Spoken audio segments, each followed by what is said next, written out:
game show. Not an actual game show, but a show about games, and things have been going a little too well lately. My ego is through the roof, and I feel like it needs to be taken down a peg. That'll about do it. Call of Duty, the game series that was constantly bitched about for being too similar, and bitched about even more once they actually changed it.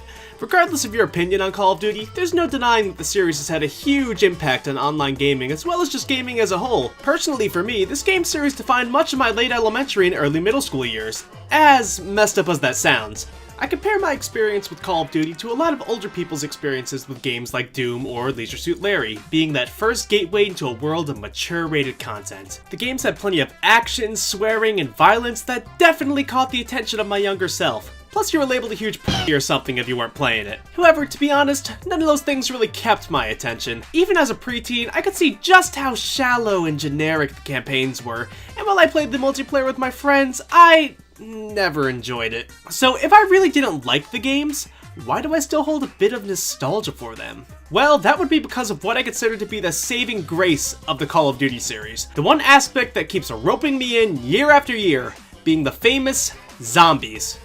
And I ain't talking about the Disney Channel original movie.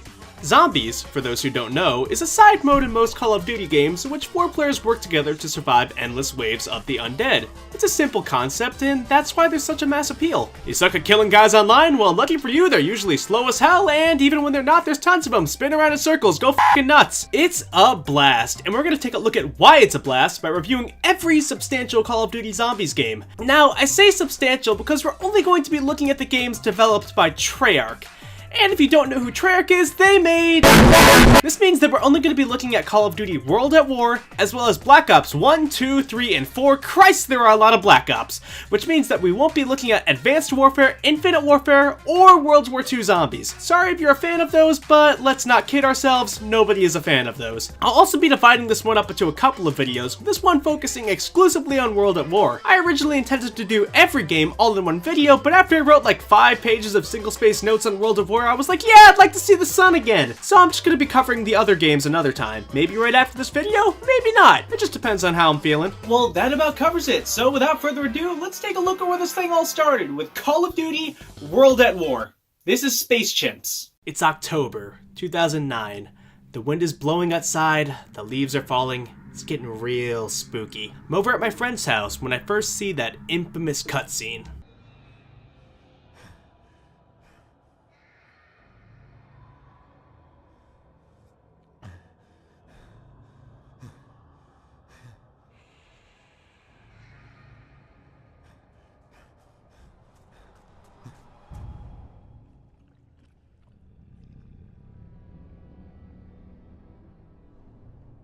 Nightmares. Pure nightmares. Can you tell this was supposed to be a Halloween video? Nacht der Untoten, Night of the Undead. A simple title, a simple idea.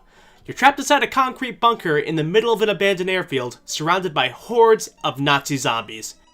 Survive. Now you may notice how I called them Nazi zombies. That's because for a while, that's what the mode was called. Later down the line, they dropped the Nazi and just called it zombies, which many people claimed was because Treyarch was afraid of being labeled as insensitive in a much more politically correct world. But in reality, it had more to do with the fact that the story slowly had less to do with Nazis and more to do with giant Lovecraftian tentacle creatures from another dimension, but I'm getting ahead of myself. Nacht der Untoten is zombies at its purest form. No perks, no pack-a-punch, no traps, just some guns, some friends, and a whole lot of zombies.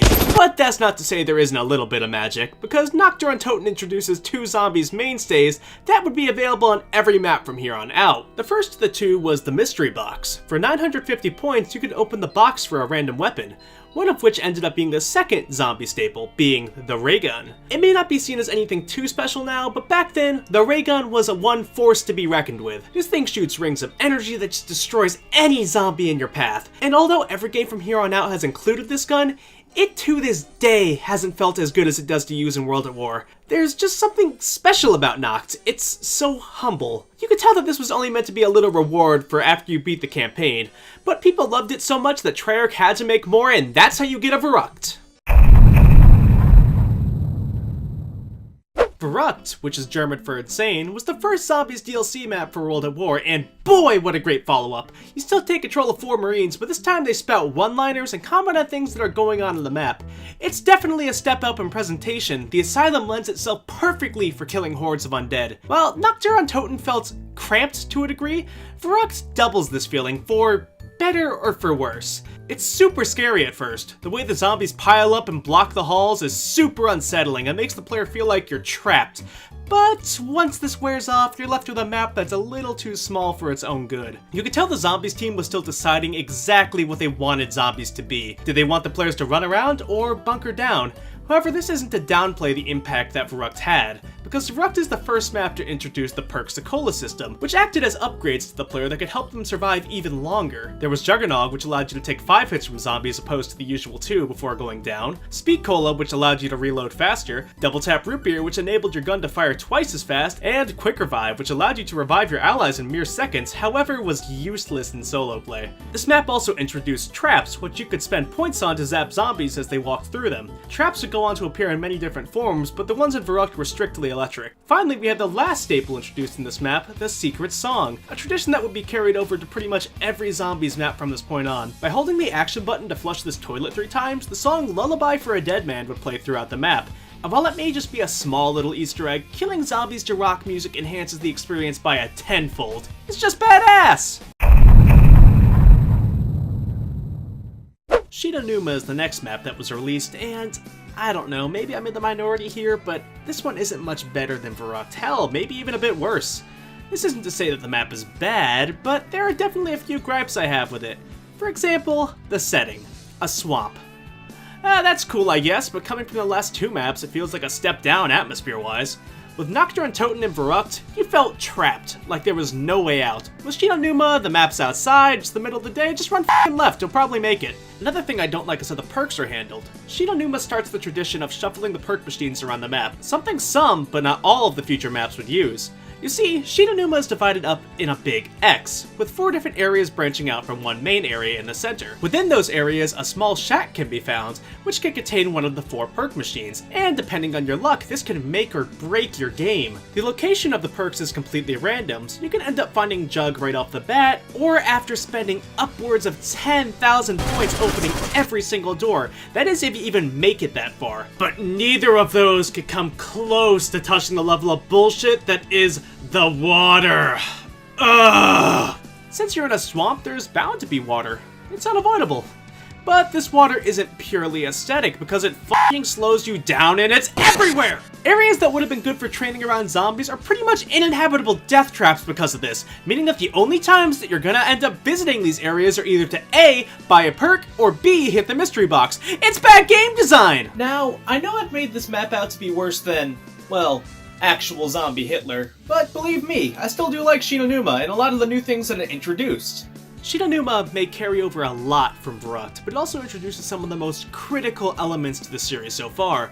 The first of which being the playable characters. Instead of playing as generic Marines, the players take control of what would soon be the series' 4 main characters. There was Dempsey, a loudmouth US Marine, Nikolai, a Russian whose dialogue mostly consists of jokes about vodka because of course, Richtofen, a mad German scientist who clearly knew more than he was letting on, and Tatio, the Japanese one. That's it. All of his quotes are about honor or the Emperor. I mean, he literally screams Banzai! For one of his quotes. Me and my friends would always hate to get stuck playing as him. He was just so boring. They'd flesh him out in later games and he would actually become a pretty cool character. But for the time being, he was just the worst.